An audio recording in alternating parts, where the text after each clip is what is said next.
expansion of the South exceeds that of any other part of this country and is really the marvel of the world. Its cotton manufactures, its iron manufactures have grown enormously.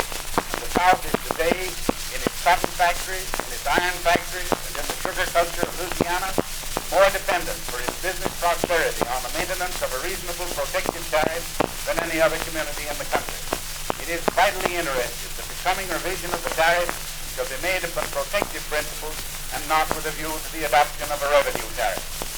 The Spanish War led to the entering of the flower of the young men of the South into the Army of the United States in order to uphold the country's cause.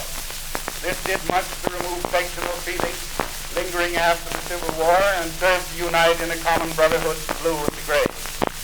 Many of the Southern Democrats have taken an active interest in promoting our present Philippine policy, and more are in sympathy with it. They are opposed to the policy of smuggling out of the Philippines. They generally believe that we have a problem of national responsibility there, of aiding those people to stand upon their feet, and that we ought not to leave the islands until we have fully completed our work. They rejoice in the missionary character of what we are doing and in the spread of Christian civilization that we are helping on by our policy in the Philippines. So too they have not the slightest sympathy with that spirit of the Democratic platform, favoring a destruction of certain industrial interests for the purpose of stamping out the evil in their conduct, rather than their regulation with a view to bringing them within the law. They know and understand the threat against the prosperity of the country involved in placing in power the Democratic Party under its present leadership.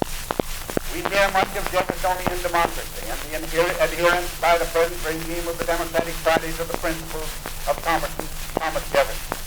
I venture to say that if Jefferson were to return to life, we would not recognize his reputed political